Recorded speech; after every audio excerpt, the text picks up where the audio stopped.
ಚಾಮರದ ಬೀಸಣಿಗೆಯಿಂದ ಬೀಸಿಕೊಳ್ಳುತ್ತಿರುವ ನಿನ್ನನ್ನು ನಾ ಏನೆಂದು ಹೇಳಲಮ್ಮ. ನನ್ನ ತಂದೆ ಸತ್ತು ವರ್ಷಗಳ ಆದರೂ ನನ್ನ ಅಣ್ಣನಿಗೆ ಒಂದು ಕೆಲಸ ಸಿಕ್ಕಿಲ್ಲ. ಅವನಿಗೆ ಈ ರೌಡಿಗಳ ರಾಜ್ಯದಲ್ಲಿ ರಾಜನಾಗಿ ಮೆರೆಯಬೇಕೆಂದ ಆಸೆ.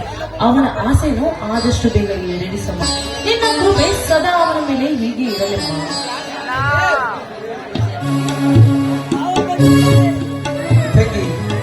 ಇದೇನಮ್ಮ ಇದು ಮನೆಯಲ್ಲಿ ಪೂಜೆ ಅಣ್ಣ, ಇನ್ನು ನುಲದ ಹುಣ್ಣಿಮೆಯಲ್ಲ, ಹಾಗಾಗಿ ಪೂಜೆಗೆ ತೆಗೆದುಕೊಳ್ಳೋಣ ಪ್ರಸಾದವನ್ನು.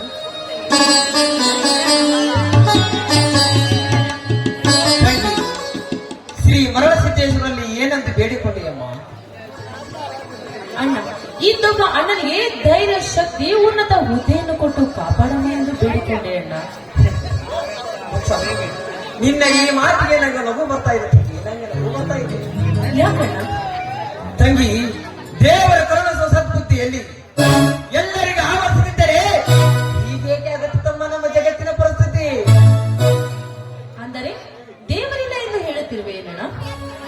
ಚೇಚಿ, ನಾ ದೇವರಿಲ್ಲ ಎಂದು ಹೇಳ್ತಿಲ್ಲ ತಂಗಿ. ಈ ದೇವರೆಂಬುದು ಅದೊಂದು ಅಗೋಚರ ಶಕ್ತಿ. ಅವನಿಗೆ ಹುಟ್ಟು ಸಾವುಗಳಿಲ್ಲ, ಹಸು ನಿತ್ಯ ನೀರಾಡಿಕೆಯಿಲ್ಲ. ತಂಗಿ, ಈ ಶಿಲೆಯಲ್ಲಿ ನಾವು ಏಕಲವ್ಯಂತರ ಅದ್ಭುತ ಶಕ್ತಿಯನ್ನು ಪಡೆದುಕೊಳ್ಬೇಕು. ಅಂದಾಗ ನಾವು ದೇವರೆನ್ನುವುದು ಖಂಡಿತ ತಂಗಿ, ದೇವರೆನ್ನುವುದು ಖಂಡಿತ. ಅಂದರೆ ದೇವರಿಲ್ಲ ಎಂದು ಹೇಳುವರು ಸಹ ಈ ಜಗದಲ್ಲಿ ಇದ್ದಾರೆ ಅಣ್ಣ? ನಾ ದೇವರಿಲ್ಲ ಎಂದು ಹೇಳ್ತಿಲ್ಲಮ್ಮ. ಈ ಜಗತ್ತಿನ ಜನ ದೇವರಿದ್ದಾನೆ ನಂಬಿದ್ದರೆ ಇಂದೇಕೆ ಅಮಾಯಕ ಹೆಣ್ಣು ಮಕ್ಕಳ ಶೀಲ, ಮಾನ, ಪ್ರಾಣ ಏಕೆ ಹೋಗುತ್ತಮ್ಮ? ಏಕೆ ಹೋಗುತ್ತಿತ್ತು? ಕೊಲೆ, ಸುಲಿಗೆ, ಅತ್ಯಾಚಾರ ಏಕೆ ಆಗುತ್ತಮ್ಮ? ಹೇಳಮ್ಮ ತಂಗಿ. ಇಲ್ಲಣ್ಣ, ಇಲ್ಲಣ್ಣ, ಇಲ್ಲ. ಅಂದಾಗ ಇನ್ನೂ ಲಂಚ ಹೋಗಿಲ್ಲ, ಭಯೋತ್ಪಾದನೆ ನಿತ್ಯ ಜಾತಿ ಬೇರೆ ಕಿತ್ತು ಹಾಕಿಲ್ಲ. ಜಾತಿಯ ನಿಂದನೆಯಲ್ಲಿ ಇಂದು ನನಗೆ ಅಪ್ಪನ ಉತ್ತಮ ಸ್ಥಾನವನ್ನು ಬಿಟ್ಟು 4ನೇ ಸ್ಥಾನದ ನೌಕರಿ ಸಹ ಹತ್ತಿದ್ದಾಗ ಇಂದಿನ ಸರ್ಕಾರದ ಅಧಿಕಾರ ಬಡ್ಡಿ ಸೊಳೆ ಮಕ್ಕಳಿಗಾಗಿ ನೀಡಲು ಪೊಲೀಸ್ ಇಲಾಖೆ ಬೆಳೆಸಿ ಬಂದಿದ್ದೇನೆ. ಪೊಲೀಸ್ ಇಲಾಖೆ ಬೆಳೆಸಿ ಬಂದಿದ್ದೇನೆ. ಅಣ್ಣ, ಈ ರೀತಿ ಏಕಣ್ಣ ಮಾಡಿಕೊಂಡು ಬಂದಿರುವ ಅಂದಾಗ ನನ್ನ ನಿಷ್ಠಾ ವಿಚಾರಶಕ್ತಿ ಮುಂದೆ ಅವರ ಕೊಡುವ ನೌಕರಿ ನನಗೆ ಬೇಕಾಗಿಲ್ಲಮ್ಮ, ನನಗೆ ಬೇಕಾಗಿಲ್ಲ.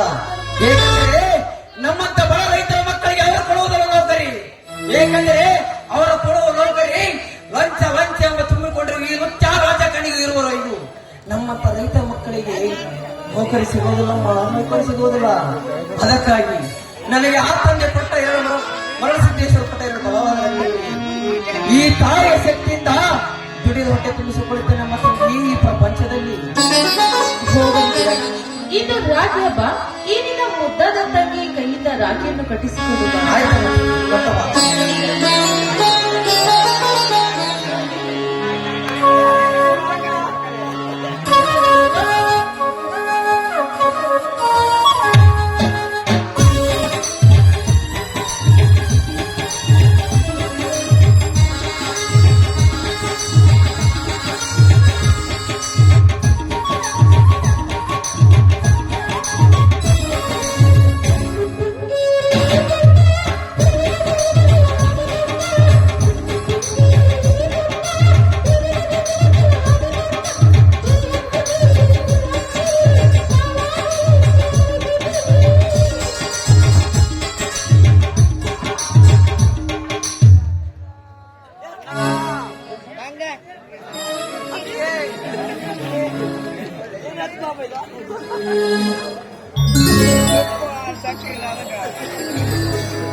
ಶಾಶ್ವತವಾಗಿ ನಿಮ್ಮ ಕೀರ್ತಿ ಈ ಜಗತ್ತಿನಲ್ಲಿ ಹೀಗೆ ಹರಡಲಿ.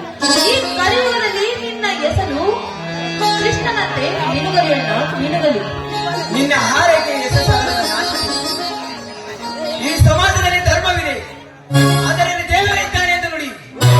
ಅರ್ಜುನ ನಮ್ಮ ಅನ್ಯಾಯ ಎಂದಿದ್ದರೆ ಈ ಅನ್ಯಾಯದ ಬೇರನ್ನು ಕಿತ್ತು ಹಾಕಿಸಿ ಮತ್ತೆ ನಾನು ಹೊಸ ನಾಡನ್ನು ಕಟ್ಟದಿದ್ದರೆ ಅಣ್ಣನಾಗಿ ಸಾರ್ಥಕವಮ್ಮ ಮಾಡಿಸಿ. ಹಾ. ಹಾಗಾಗಲ್ಲಣ್ಣ.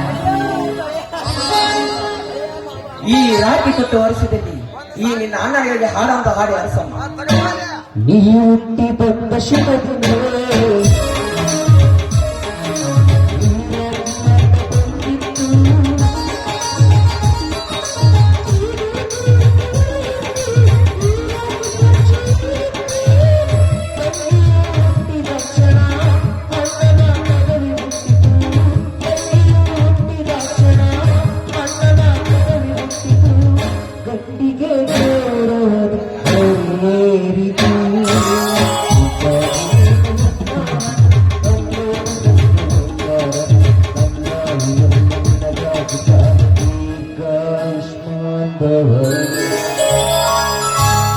ಅಣ್ಣ ತಂಗಿಯರ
ಅಣ್ಣ ತಂಗಿಯರ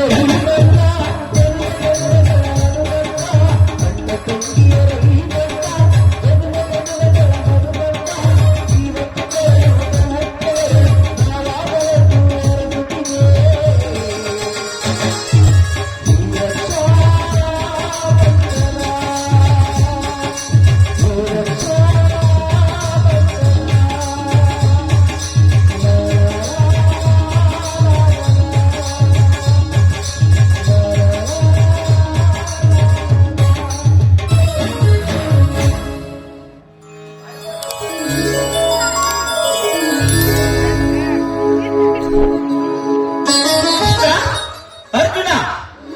ಓ ಬನ್ನಿ ಮಾವ. ಅದೇಕೋ ಸಂಸದದಿಂದ ಅವಸರದಿಂದ ಬಂದಿದ್ದೀರಲ್ಲ, ಯಾಕೆ? ಏನು ಸಂತೋಷದ ಸುದ್ದಿ ತಂದಿದ್ದೀರಿ ಹೇಳಿ? ಸಂತೋಷ ಸುದ್ದಿಯಪ್ಪ, ಸಂತೋಷ ಸುದ್ದಿ. ಅದೇನಂತ ಬೇಗ ಹೇಳಿ ಮಾವ. ಅದೇ ನಿನ್ನ ಮದುವೆ ವಿಚಾರವಮ್ಮ, ಮದುವೆ ವಿಚಾರ. ಛೀ, ನೋಡೋಣ ಮಾವ ಹೇಗ್ ಮಾತಾಡ್ತಾರೆ ಅಂತ. ಹೌದು ತಂಗಿ. ಮಾವನವರು ಹೇಳೋದೆಲ್ಲ ನಿಜ ಇದೆ. ಎಂದು ನಿನ್ನ ಅಕ್ಕನ ಹೊಟ್ಟೆಯಲ್ಲಿ ಗಂಡು ಮಗು ಆಗಿದೆ ಅಂತೆ. ನನ್ನ ಅಕ್ಕ ಗಂಡ ಮಗುವಿಗೆ ಜನ್ಮ ಕೊಟ್ಟಳೆ. ನಡೆ ಮಾವ, ನಾ ಸೋದರ ಮಾವನಾಗಿ ಅವನಿಗೆ ಈಗಲೇ ನೋಡಬೇಕು. ನಡೆ ಮಾವ, ಅಲ್ಲಿಗೆ ಹೋಗೋಣ. ಆಸ್ಪತ್ರೆಯಲ್ಲಿ ಹೆರಿಗೆ ಆಗಿದೆ ಅಂತೆ. ಇನ್ನು ಒಂದು ವಾರ ತಡ ಹೋಗುತ್ತಂತೆ. ನಡೆ, ಅಲ್ಲಿಗೆ ಹೋಗೋಣ. ಆಯ್ತು ಮಾವ, ಅಲ್ಲಿಗೆ ಹೋಗೋಣ. ಹೋಗೋಣ.